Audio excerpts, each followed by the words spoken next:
Le groupe d'acteurs permanents se relaie-t-il? Le Parlement japonais vient d'être dissous, un événement particulièrement notable actuellement.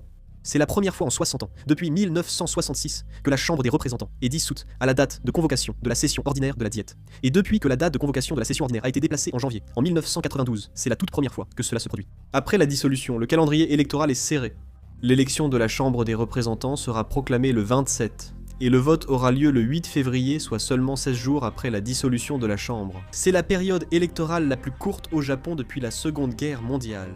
La courte durée de la campagne électorale mettra en avant la stratégie, l'organisation et la mobilisation de chaque parti comme facteur décisif du résultat.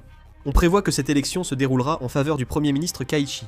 Selon les récents sondages, le taux de soutien au Premier ministre Kaichi atteint environ 70%, ce qui reste à un niveau très élevé. Le Premier ministre Kaichi a fixé comme objectif pour cette élection d'obtenir la majorité parlementaire, soit 233 sièges, en combinant le Parti libéral-démocrate au pouvoir, dont il est le président, et son partenaire de coalition, le Yushin japonais. Parmi les experts, on estime que cet objectif est réalisable dans la réalité. Cependant, comme le Parti libéral-démocrate et le Yushin japonais sont en concurrence acharnée dans certaines circonscriptions, il existe également la possibilité que des désaccords surviennent entre les deux partis lors du processus de coopération après les élections.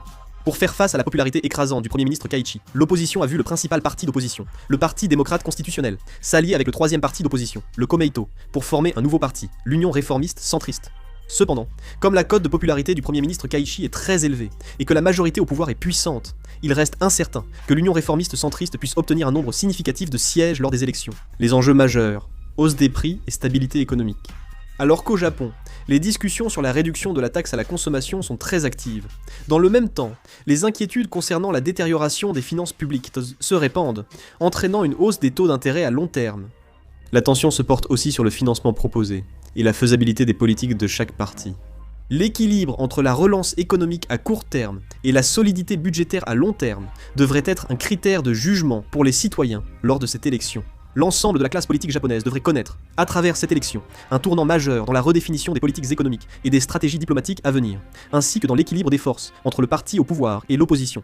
Cet important scrutin et cette échéance revêtent une signification qui va bien au-delà d'un simple calendrier politique. Traditionnellement, le parti au pouvoir a toujours été dominant au Japon, mais l'incertitude économique et les problèmes sociaux suscitent un vif intérêt quant à l'impact qu'il pourrait avoir sur les résultats électoraux, ainsi qu'à la possibilité pour le Premier ministre Katsu de concrétiser son objectif de majorité pour le parti au pouvoir. Il sera important de continuer à suivre comment l'orientation politique du Japon évoluera au cours des 16 prochains jours de campagne électorale intense. Si d'autres nouvelles arrivent, je réaliserai une vidéo et la mettrai en ligne. Je termine la vidéo ici. Merci.